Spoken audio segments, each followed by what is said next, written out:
الحمد لله رب العالمين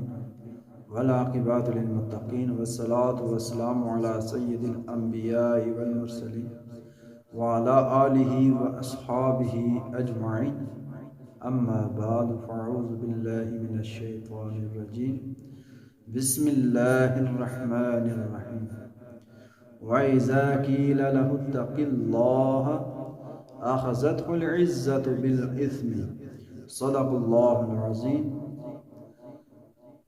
وقال الله تبارك وتعالى في القرآن المجيد والفرقان الحميد: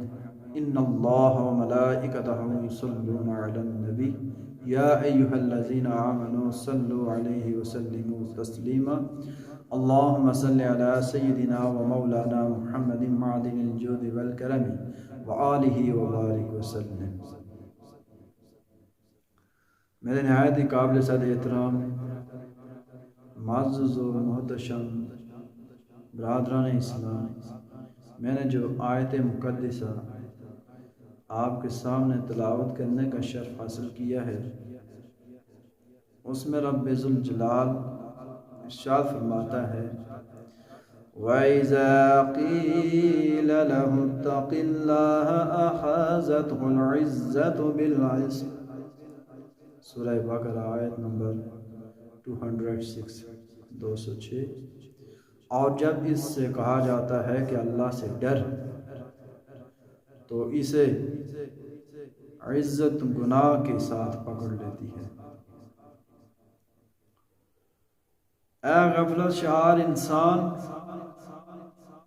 جب ایسے بڑے بڑے سرداروں، پیشواؤں اور صاحبان حکم و والیان شرع اور اللہ کے خلفاء اور پیغمبروں کا یہ حال تھا، تو بیچارے تیری کیا ہستی، اور اے مسکین تیرا کیا اترانا. تو دھوکے کے گھر میں شیطان کے پاس ہے،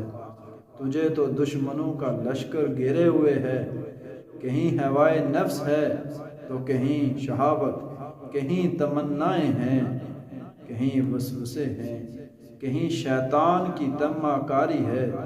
لیکن تو اپنی ظاہری عبادت، روزہ، نماز اور حج، زکوٰۃ پر مغرور، اپنے اعضاء کو ظاہری ڈر سے، گناہ سے باز رکھنے پر نازاں ہے، حالانکہ تیرا باطن روحانی عبادت سے خالی ہے، اور وہ کامل پرہیزگاری، تقوی، زہد، شکر و صبر و صفا، رضا، باغ، قضا، قناعت، توکل و تسلیم، تفویض، یقین، ما سوائے اللہ سے دل کا بچاؤ، نفس کی سخاوت، احسان شناسی، حسن نیت، حسن سلوک، حسن ظن، حسن اخلاق، حسن صحبت، حسن معرفت، حسن اطاعت، صدق و اخلاص اور دوسرے محاسن و فضائل اخلاق سے خالی ہے. اس کے بجائے تیرا باطن بری حسنتوں سے بھرپور ایسے گناہوں میں جکڑا ہوا ہے جن سے ہر قسم کی تکالیف، مصائب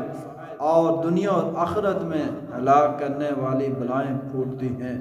یعنی تجھے مفلسی اور محتاجی کا ڈر ہے، اللہ کی تقدیر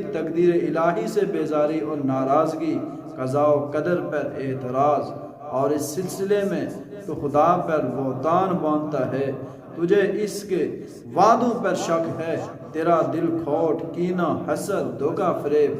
جا طلبی، خود ستائی، دنیا میں منزلت کی آرزو اور اس پر خوشنودی اور اطمینان قلب اللہ کے بندوں پر تکبر کرتا ہے، اتراتا ہے، جیسے کہ ارشاد باری تعالی ہے: وَإِذَا قِيلَ لَهُ اتَّقِ اللَّهَ أَخَذَتْهُ الْعِزَّةُ بِالْإِثْمِ.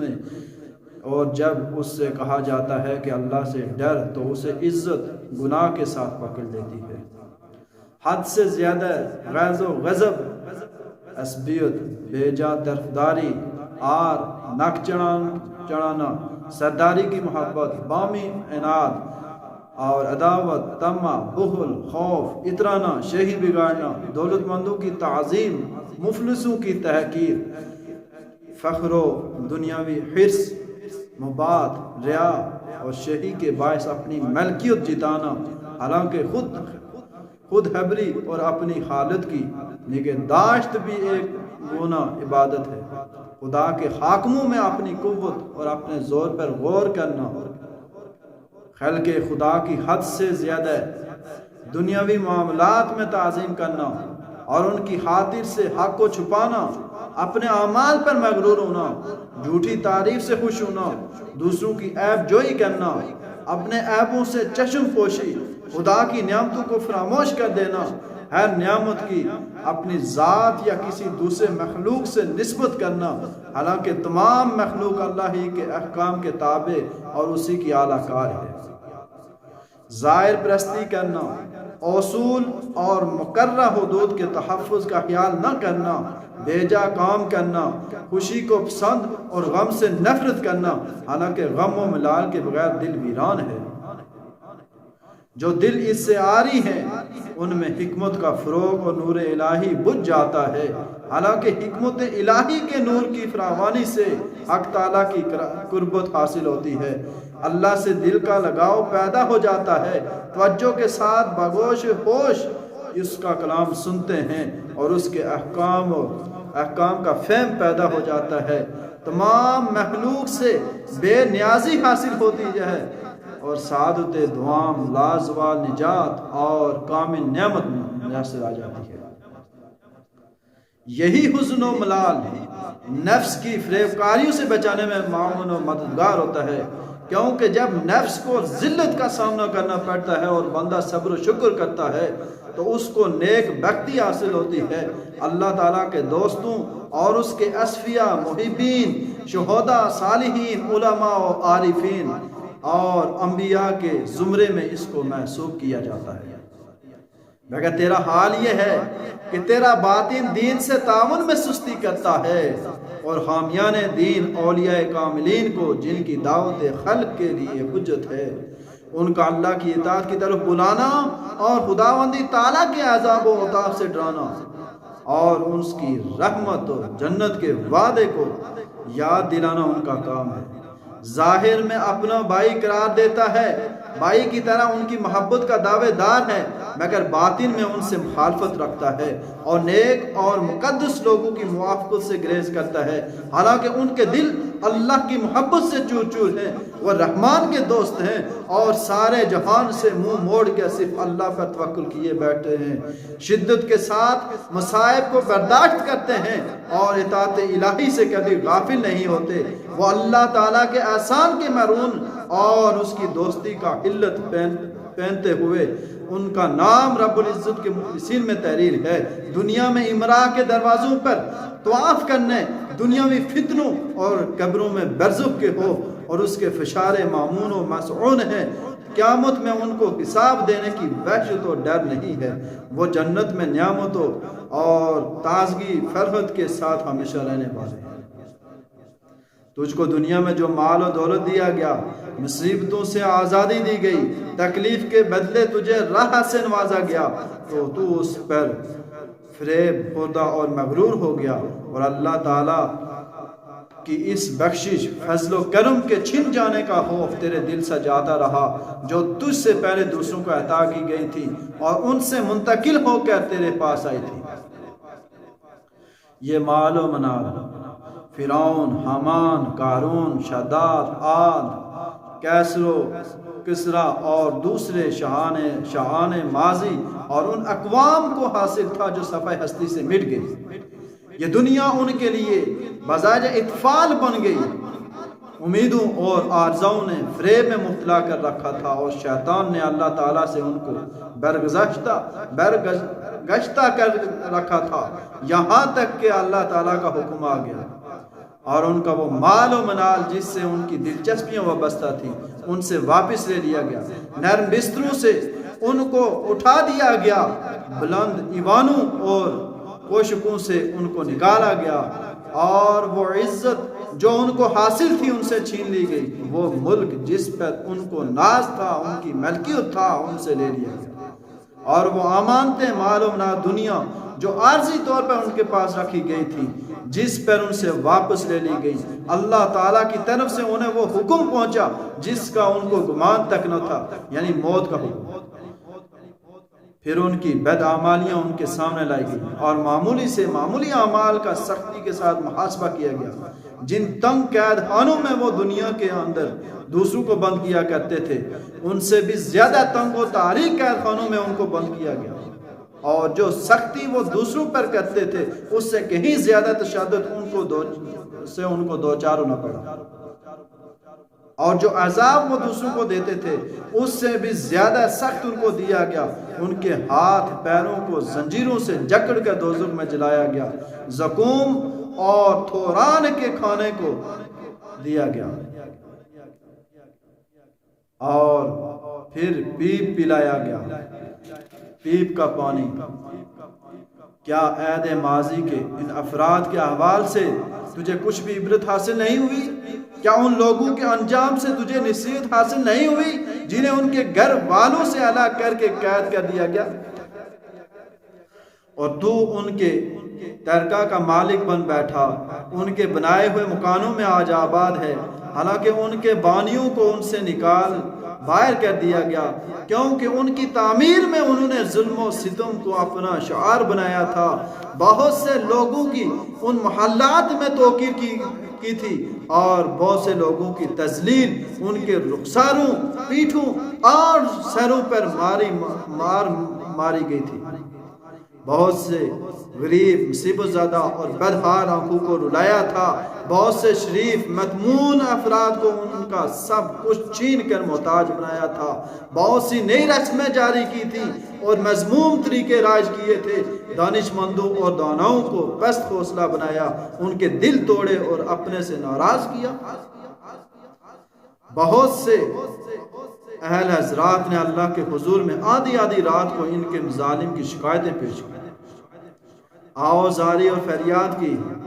تاکہ اللہ تعالیٰ ان حضرات کی مصیبتوں کو دور کر دے، حالانکہ اہل دل نے اپنی فریاد سب سے بہتر ہستی خداوند دو جہاں سے کی تھی، اس لیے معزز فرشتوں نے ان کو ہاتھوں ہاتھ لیا اور اس عظیم المرتبہ شہنشاہ اور سب سے بڑے منصف کے سامنے پیش کر دیا، جو ظالم نہیں، دلوں کی باتیں جاننے والے اور پوشیدہ و ظاہر سے آگاہ اور عزیز و حکیم ذات نے ان نیک بندوں کی شکایت اور فریاد پر توجہ فرمائی، اور غالب و برتر اس رب ذوالجلال نے ان کی دعا کو قبول فرمایا اور جواب میں فرمایا، میں ضرور تمہاری مدد کروں گا، اگرچہ وہ مدد کچھ دیر بعد ہو۔ چنانچہ ان ظالموں کو ان کے ظلم کے بدلے میں ایسی کٹی ہوئی کھیتی کر دی جس کا اب کہیں بھی نشان موجود نہیں ہے۔ کسی قوم کو پانی میں غرق کر کے ہلاک کر دیا، کسی کو زمین میں دسا کر فنا کے گھاٹ اتار دیا گیا، کسی پہ پتھر برسا کر نیست و نابود کر دیا گیا، کسی قوم کو قتل کروا دیا گیا، کسی قوم کی شکلیں بگاڑ کر برباد کیا گیا، کسی قوم کے دل پتھر کی طرح سخت کر کے ان پر کفر و شرک کی مہر لگا دی، چنانچہ ان کے دلوں میں نہ ایمان داخل ہوا نہ اسلام۔ اس کے بعد ان کو ایک سخت پوچھ گچھ نے پکڑ لیا اور سزا دینے والوں نے سخت گرفت میں لے کر ہلاک کر دینے والی ایسی جگہ پر انہیں ڈال دیا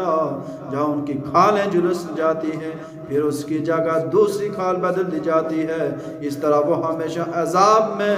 دہکتی آگ اور مصیبت میں مبتلا رہیں گے، کھانے کو وہ کچھ ملے گا جو ان کے خلق سے نیچے نہیں اترے گا، وہ ہمیشہ اسی حالت میں رہیں گے جب تک یہ زمین اور آسمان موجود ہیں، نہ انہیں موت آئے گی نہ وہاں سے ان کی جان چھوٹے گی، ان کے عذاب کی نہ کوئی انتہا ہے اور نہ ان کی ہلاکت کی کوئی حد ہے، دوزخ میں بھی ان کے لیے رسوائی کی زندگی ہے، نہ انہیں وہاں کوئی خوشی میسر آ سکے گی اور نہ ہی ان کی جان کی خلاصی ہوگی، ان کی ساری امیدیں ٹوٹ جائیں گی، ان کا رونا دھونا سب بیکار ہو جائے گا، ان کے دل گلے میں پھنسے ہوں گے، ان کی زبانوں میں بولنے کی سکت نہ ہوگی، ان سے کہا جائے گا دور رہو بات نہ کرو۔ اے مسکین، اس عذاب سے ڈر، اگر تو ان کے جیسے اعمال کر رہا ہے اور تو ان کی راہ پہ چل رہا ہے، ان کی پیروی کرتا ہے، کہیں ایسا نہ ہو کہ توبہ کرنے سے پہلے تجھے موت آ جائے اور غفلت کے فریب میں مبتلا رہ کر تیری ایسی حالت میں پکڑ ہو کہ تو نہ تو اپنے نفس کے لیے کوئی معذرت کر سکے اور نہ ہی کوئی جواب پیش کر سکے جس سے چھٹکارے کی کوئی صورت پیدا ہو۔ لہذا نجات کے لیے کوئی تدبیر کر اور اگلی منزل کے لیے کچھ سامان تیار کر، ورنہ وہی عذاب و سختی تیرے لیے بھی ہوگا جو ان سب کے لیے ہے۔ معزز و محتشم سامعین ذی وقار، ہمیں ہر حال میں اپنے مسلمان بھائیوں کی دل آزاری سے بچنا چاہیے، ان کے مال چھیننے سے بچنا چاہیے، ہو سکے تو اپنے پاس سے ان کی مدد کرنی چاہیے، ہر دم ان کے ساتھ خدمت خلق کا جو حوصلہ ہے وہ بلند رکھنا چاہیے، جذبہ رکھنا چاہیے، تاکہ رب ذوالجلال یہ جو میں نے بیان کیا ان ظالموں کی طرح یا ان ظالموں کی جماعت میں ہمیں نہ رکھے، ہمیں اولیاء کاملین، شہداء، صالحین، انبیاء کی جماعت میں رکھے اور ان کے جو کام ہے وہ کرنے کی توفیق عطا فرمائے اور ان کے ساتھ ہمارا حشر فرمائے۔ وآخر دعوانا ان الحمد للہ رب العالمین۔